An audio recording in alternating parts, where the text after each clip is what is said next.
یقین کریں لوگ بیٹیوں کی باتیں کرتے ہیں، بیٹیوں کی باتیں کرتے ہیں۔ رشتہ ڈھونڈنے والے جب آتے ہیں تو کسی کریانے والی دکان پہ کھڑے ہو کے پوچھتے ہیں فلاں گھر میں رشتہ کرنا ہے، کر لیں۔ ڈرتے نہیں، کانپتے نہیں، بات کرتے کلیجہ منہ کو آتا ہے۔ لوگ کہتے ہیں نہ کرنا، اس کا ابا بڑا بد زبان ہے، اس کے گھروں سے اونچی۔ تو پتہ کیا کر رہا ہے؟ بیٹی کے بارے میں بدگمان کر رہا ہے، بیٹی کے بارے میں نہ کرنا، ان کے گھر میں فلاں۔ بیٹی کے بارے میں تو نے سوچا ہی نہیں، کیا بات کر دی تو نے؟ بیٹیاں تو برابر ہوتی ہیں، ایک جیسی ہوتی ہیں، نہ کرنا، ان کے گھر میں تو روٹی صحیح طرح نہیں پکتی۔ لوگ یہاں تک بدگمانی، جاسوسی، یہاں تک بدبو پھیلاتے ہیں معاذ اللہ۔ خیال نہیں کرتے ہم کیا کہہ رہے ہیں، سوچتے نہیں۔ میرے رسول پاک، میرے محبوب دو عالم، نبی رحمت، نور مجسم کا انداز تو دیکھ میرے بھائی۔ ہم تو وہ عیب بیان کر رہے ہیں جو ہے ہی نہیں۔ اور آمنہ کے لال کا طریقہ کیا ہے؟ جس طرح ماں بیٹی پہ چادر نہیں ڈالتی اور کہتی ہے نہیں میری بیٹی ہے، نہیں میرا بیٹا ہے، اماں وکیل بن جاتی ہے بچوں کی۔ میرے رسول کا طریقہ دیکھیں، لفظوں کا حسن دیکھیں۔ فرمایا من ساتر مسلمن، فرمایا میرے مومن سے غلطی ہو جائے تو اس کی پردہ پوشی کر۔ جس طرح ماں بچوں کے بارے میں بات کرتی ہے، رسول پاک اس سے بڑھ کے امتی کے بارے میں بات کر رہے ہیں۔ فرمایا من ساتر مسلمن، من ساتر مسلمن، کون ہے جو میرے مسلمان کی پردہ پوشی کرے؟ کون ہے جو گناہ دیکھ کے معاف کرے؟ کون ہے جو اس کی پردہ پوشی کرے؟ اب جو من ساتر مسلمن، فرمایا جو میرے مسلمان کی پردہ پوشی کرے گا ساترہ اللہ یوم القیامہ، فرمایا اللہ کے رسول کا وعدہ ہے کہ رب قیامت کے دن اس کے گناہوں پہ پردہ ڈال دے گا اس کے۔ اور صحیح مسلم میں میرے نبی پاک نے فرمایا ہے اللہ اپنی رحمت کی چادر ڈالے گا بندے پہ، اللہ اپنی رحمت کی جو اس کی شان کے لائق ہے، اور چادر کے نیچے اس کو چھپا کے اللہ پوچھے گا جو لوگوں کے اب چھپاتا رہا۔ کس طرح چھپائے گا وہ بھی وضاحت دوسری جگہ پہ، فرمایا اس پہ چادر ڈال کے، جس طرح دو لوگ چادر میں چھپ کے سرگوشی کرتے ہیں، رب کریم پردہ ڈال کے پوچھے گا یہ گناہ کیا تھا؟ بندہ ڈرے گا، اے اللہ میں بھول گیا تھا، غلطی وہ بھی کیا تھا، اے اللہ غلطی ہو گئی، وہ بھی کیا تھا، ہاں یا اللہ۔ فرمایا میں نے دنیا میں تیرے پردے رکھے تھے، آج بھی تیرے پردے رکھوں گا، جا میری رحمت کی چادر کے اندر چھپ کے جنت میں داخل ہو جا۔ میرے بھائی نہ عیب جوئی کرو نہ، اور سن لیں یہ میرے نبی پاک کا فرمان ہے، یہ میرے رسول کا فرمان ہے۔ زمین پھٹ سکتی ہے، آسمان ٹوٹ سکتا ہے، ستارے جھڑ سکتے ہیں، دریا بہہ سکتے ہیں، قبریں کریدی جا سکتی، قیامت آ سکتی ہے، پر رسول اللہ کا فرمان کبھی غلط ہو سکتا؟ نبی پاک کا فرمان غلط ہو سکتا؟ جو دن کو کہہ دیا دن ہے تو دن نکل آیا، جو شب کو کہہ دیا شب ہے تو رات ہو کے رہی۔ خدا نے ان کی زبان کو وہ اختیار دیا، جو نکلی منہ سے ان کے وہ بات ہو کے رہی۔ نبی پاک کا فرمان کبھی غلط ہو سکتا؟ سن لے، یاد رکھ لے، یہ اصول دیا میرے نبی پاک نے، اس کو کبھی نہ بھلانا۔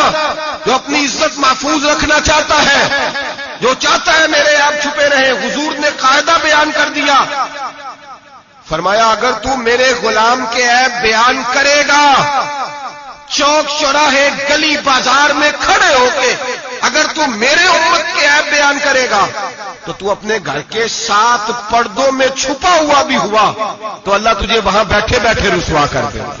تو رسوا ہوگا، آج نہیں تو کل، کل نہیں تو پرسوں، پرسوں نہیں تو پرسوں۔ حضرت شیخ سعدی رحمت اللہ علیہ فرمایا کرتے جب رب کسی کو رسوا کرنا چاہتا ہے تو اسے اپنے نیک بندوں کے عیب بیان کرنے پہ لگا دیتا ہے۔ وہ سمجھتا ہے میری زبان کو لذت حاصل ہو رہی ہے، وہ سمجھ رہا ہے میں بڑا سمارٹ ہو گیا ہوں، میں عیب جوئی کر رہا ہوں۔ فرمایا رب کریم کی خفیہ تدبیر تجھے رسوا کرنا چاہتی ہے، اب تو رسوا ہوگا۔ اب لوگ تیری عزت کرنے والے تیری نافرمانی کریں گے، تجھے قریب بچھانے والے دور بھگائیں گے، تجھ سے پیار کرنے والے نفرت کریں گے۔ عیب جوئی نہ کر، عیب جوئی نہ کر، لوگوں کے عیب نہ بیان کر، ورنہ جب کسی کو عرش کا مالک بدنام کرتا ہے، عزت اللہ دیتا ہے، وَتُعِزُّ مَن تَشَاءُ وَتُذِلُّ مَن تَشَاءُ، اور جب رب کسی کو رسوا کرنا چاہے، میرے نبی پاک فرماتے ہیں پھر کوئی دنیا کی طاقت اسے عزت دے سکتی، پھر دوبارہ وہ اپنی عزت پہ بحال ہو سکتا، اور جسے اللہ عزت دے اسے کوئی رسوا بھی نہیں کر سکتا، اسے کوئی گرا سکتا بھی۔ مدعی لاکھ برا کیا چاہے کیا ہوتا ہے وہی ہوتا ہے جو منظور خدا ہوتا ہے بھائی عیب جوئی نہ کریں، عیب جوئی نہ کریں، جاسوسی نہ کریں، خبردار کسی کی ٹو میں نہ پڑیں. پتہ نہیں رب کریم کو کیا منظور ہے. اگر اللہ نے کسی کا پردہ رکھا ہے تو اس کی پردہ داری کریں، اس کی پردہ داری تعویل کریں، باتوں تعویل کریں، اس کہیں میری آنکھ کی غلطی ہو سکتی ہے، اور اگر کچھ کرنا بھی ہے تو سمجھانے کی تدبیر کریں. اور بزرگ فرماتے ہیں کچھ نہیں ہو سکتا تو اس کی ہدایت کے لیے دعا کریں، اللہ کی بارگاہ میں اس کی ہدایت کے لیے دعا کریں، اس کی ہدایت کے لیے رب کریم کی بارگاہ دعا کریں. حضرت عمر فاروق رضی اللہ مدینے کی گلی میں گھوم رہے تھے، ایک گھر سے گانے باجے کی آواز آنے لگی. حضرت عمر بڑے جلالی تھے، گناہ دیکھ کے بڑا جلال کرتے. ذرا کو گردن جھکائی آپ نے، نظر پڑی دروازے کی اوٹ سے، دیکھا کہ اندر تو شراب بھی پڑی ہوئی ہے. حضرت فاروق اعظم رضی اللہ تعالیٰ عنہ چھلانگ لگائی اور گھر کے اندر چلے گئے. آپ نے دیکھا شراب کا مٹکا پڑا ہے، وہ شخص ہے. آپ کہنے لگے دو گناہ کر رہے ہو، گانا باجا بھی اور شراب بھی. اور شخص کہنے لگا حضور میں نے 2 گناہ کیے ہیں، اور اگر آپ محسوس نہ کریں تو آپ سے 3 ہو گئے. میں کون سے؟ تو میں پہلی بات تو یہ کہ آپ نے جاسوسی کی، قرآن کہتا نہیں کرنی چاہیے. دوسری بات یہ کہ آپ چھلانگ لگا کے آئے، قرآن کہتا ہے وَأْتُوا الْبُيُوتَ مِنْ أَبْوَابِهَا، گھروں میں دروازوں سے آیا کرو. اور تیسری بات یہ کہ آپ نے اجازت نہیں لی. اور اگلی بات یہ کہ آپ نے یہ کنفرم ہی نہیں کیا کہ میں شرابی ہوں کہ نہیں، آپ نے ایسے ہی کہہ دیا ہے پتہ نہیں میں منع کرنے آیا ہوں، پتہ نہیں میں کس ارادے سے آیا ہوں. وہ شخص کہتا ہے حضرت عمر کو یہ بات کہی تو میں نے اس پہاڑ کو کانپتے ہوئے دیکھا. حضرت عمر فاروق سجدے میں گر کے رونے لگے، کہنے لگے اللہ مجھ سے غلطی ہو گئی ہے، مجھے معاف کر دے. کہتے عمر کو روتا دیکھا تو وہ عورت جو گانا گا رہی تھی وہ بھی رونے لگی، چیخنے لگی، کہنے لگی عمر دنیا میں مجھے کوئی باز نہیں کر سکا، پر تیرے آنسوؤں نے مجھے باز کر دیا ہے. آج کے بعد یہ کام نہیں کروں. مٹکے توڑ دیے گئے، وہ پورے خاندان نے توبہ کر دیا. او میرے بھائی ہمارے بزرگ ذرا سی بات کو یہ احساس دلاتا تھا تو مان جاتے. یہاں تو میرے بھائی ایک تو لوگ عیب جوئی کرتے اور اس عیب کو اچھالتے ہیں گلیوں میں، کوچوں میں. اچھے لوگوں کی، سفید داڑھی والے لوگوں کی، اعزاز والے لوگوں کی، اچھے گھرانے کے لوگوں کی، صاف ستھرے مزاج لوگوں کی، پاکیزہ طبیعت لوگ، علماء کی، مشائخ کی، صوفیاء کی، لوگ پگڑیاں اچھالتے ہیں. ایسا نہ کریں، جاسوسی نہ کریں. میرے رسول کریم سید عالم صلی اللہ علیہ وسلم پردہ پوشی فرماتے تھے. حضور پردہ پوشی فرماتے تھے. میرے نبی پاک نے پردہ پوشی کا حکم دیا.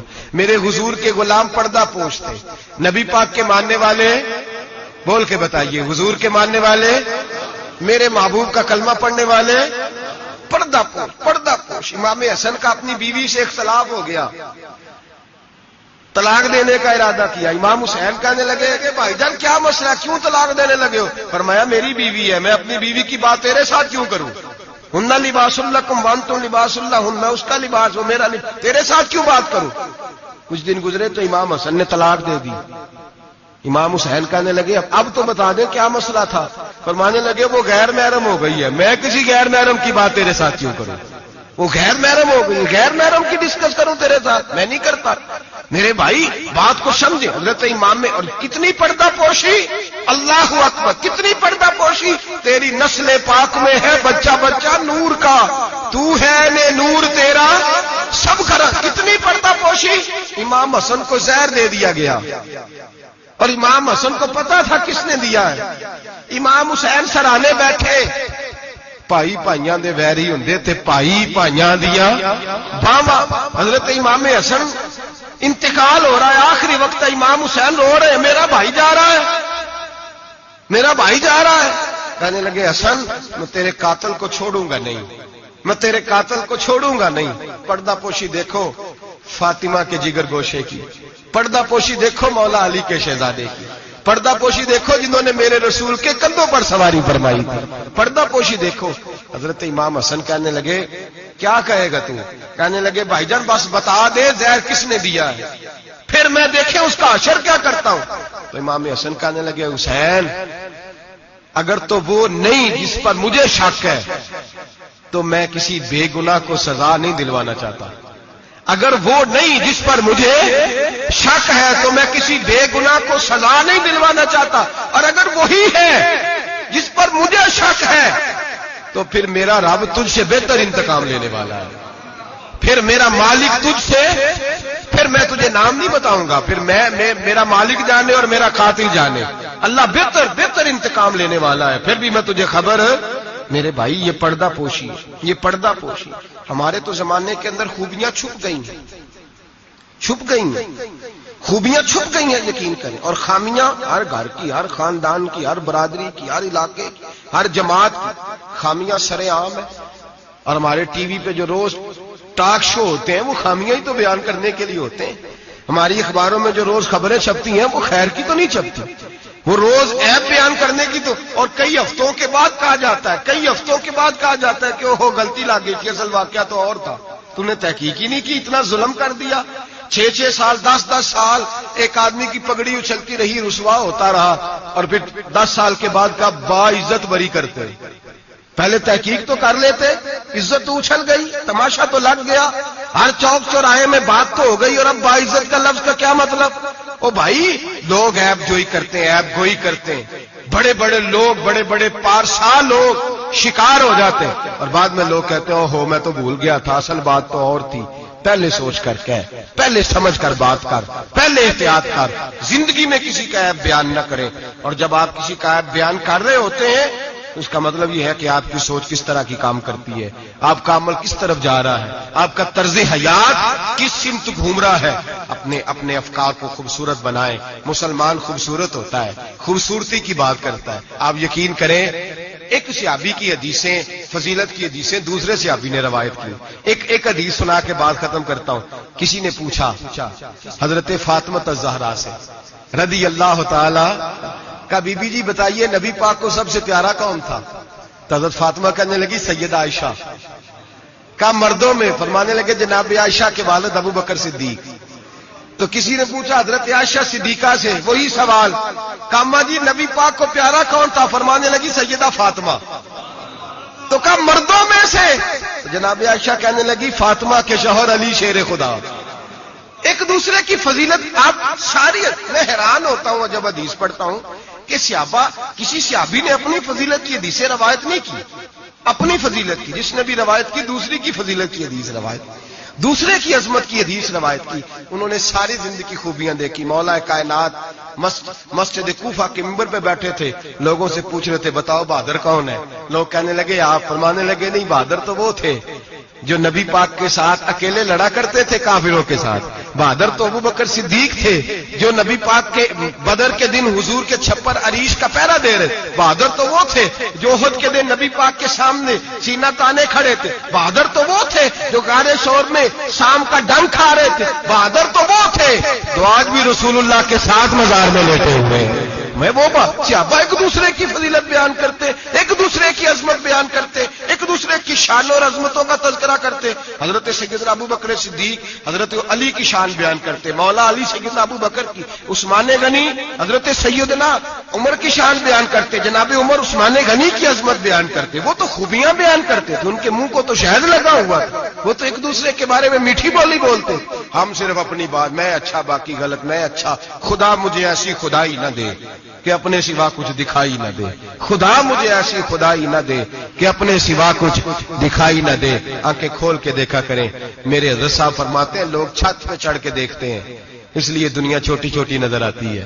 اللہ کرے زمین پہ بیٹھ کے اوپر دیکھیں لوگ بڑے بڑے نظر آئیں گے، بڑے بڑے نظر آئیں گے. مٹھاس پیدا کر، خوبصورتی پیدا کر، توانائی پیدا کر، سوچ کو صحت مند کر، ذہن کو بیمار نہ کر. خیر کی آنکھیں کھول کے دیکھ، تجھے زمانے میں بڑا حسن نظر آئے گا، بڑی پاکیزگی نظر آئے گی، بڑا سبزہ نظر آئے گا.